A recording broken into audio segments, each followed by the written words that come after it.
Olá, hoje nós vamos refletir sobre as mulheres na guerra. Mulheres na guerra. Sobrevivência, escravidão e honra na Bíblia e na história. Hoje vamos falar de um assunto pesado, mas muito real na Bíblia e na história antiga. Quando um país era conquistado, o que acontecia com as mulheres? Muitas viravam concubinas ou amantes, escravas sexuais ou esposas dos vencedores. Isso não era escolha romântica, era estratégia de sobrevivência para não serem mortas e para protegerem seus filhos. Temos até um paralelo forte na natureza, que é o comportamento das leoas. Quando um leão envelhece, um novo leão o derrota e herda a alcateia.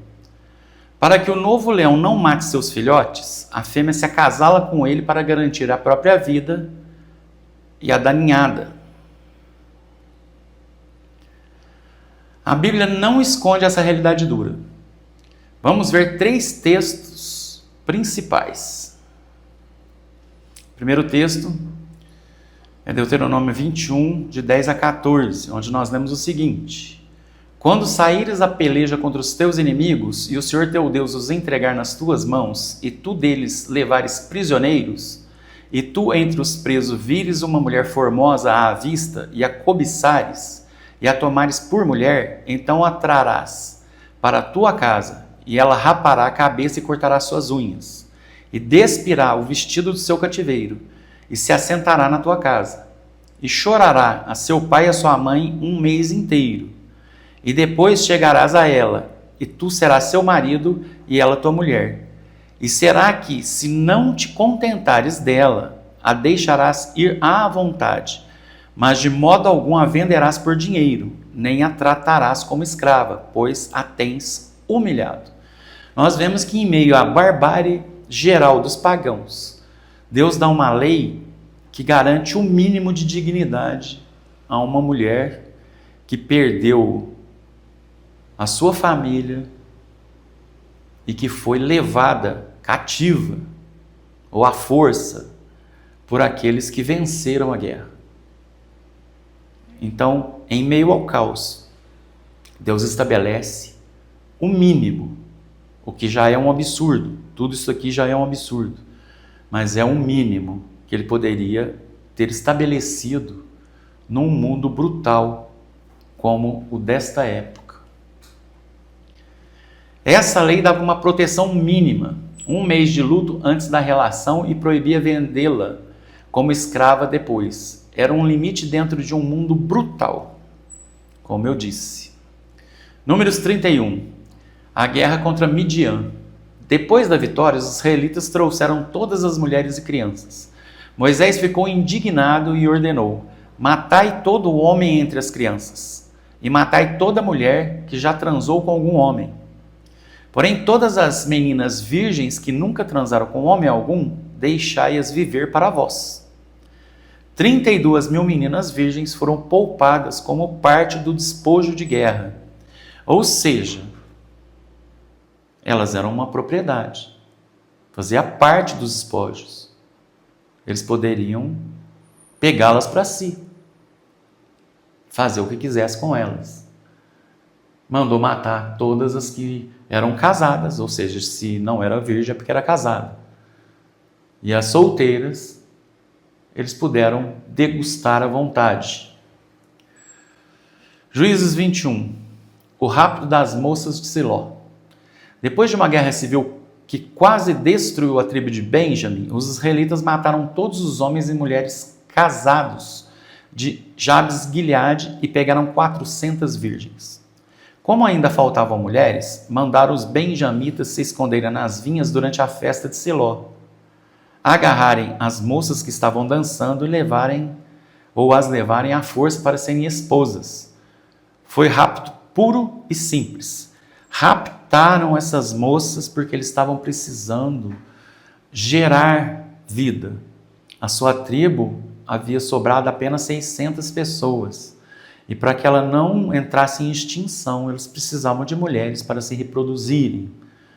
E eles não fizeram ou não tiveram vergonha nenhuma de raptar outras pessoas, outras mulheres virgens, e levar para eles.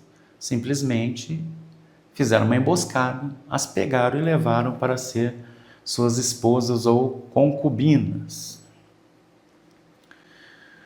Além da Bíblia, como outras culturas lidavam com isso? Não era só em Israel. Na Grécia Antiga, quando uma cidade caía, as mulheres viravam escravas automaticamente.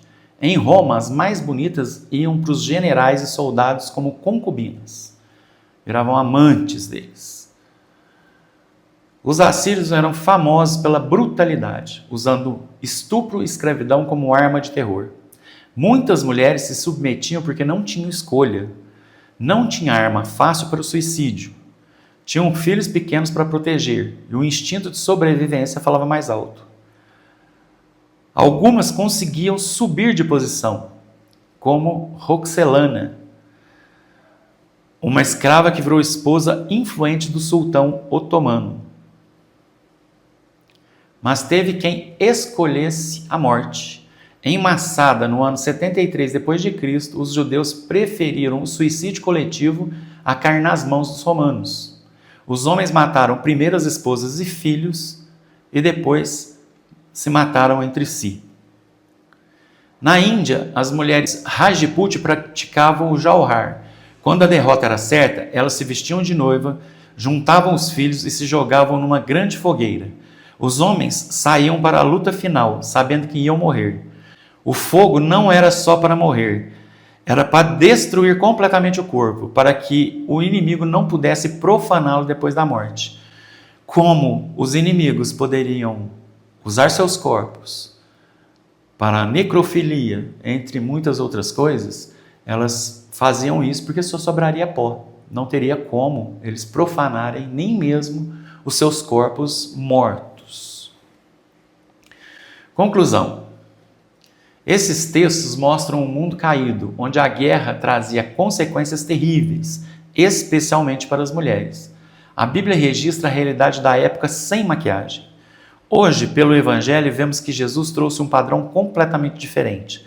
Respeito, dignidade e valor à pessoa, independente de ser homem ou mulher. Gálatas 3, 26 e 27 está escrito o seguinte: todos vocês são filhos de Deus mediante a fé em Cristo Jesus. Pois os que em Cristo foram batizados, de Cristo se revestiram. Não há judeu, nem grego, escravo, nem livre, homem nem mulher, pois todos são um em Cristo Jesus. Antes do cristianismo, antes de Jesus Cristo, antes da encarnação do Verbo, o mundo era dessa forma que nós lemos. Depois, é como nós vemos hoje. Melhorou brutalmente, muito, mas muito. Graças a Deus, os ensinos do nosso Senhor Jesus Cristo, a doutrina cristã, a prática do cristianismo, a evangelização, as missões foram enviadas para o mundo todo, mostrando, ensinando, discipulando as pessoas para que elas deixassem o paganismo e tornassem-se cristãs. Tornando-se cristãs, as pessoas, através do convencimento do Espírito Santo, sabe, tem consciência, desaprova e condena todas essas práticas que nós lemos. O mundo ainda poderia estar na barbárie, vivendo na barbárie. Só não está por causa de Jesus. Só não está porque o cristianismo, ele foi amplamente divulgado e conhecido. Por causa de Jesus, nós não temos mais esse tipo de mentalidade primitiva.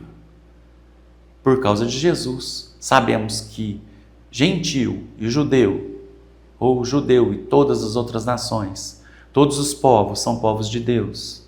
Não temos mais problemas com raças, etnias, com homem, com mulher. Todos nós, escravos ou livres, de preferência que não haja escravidão, conforme nós sabemos na doutrina cristã, então todas essas coisas fazem parte daquilo que Jesus semeou.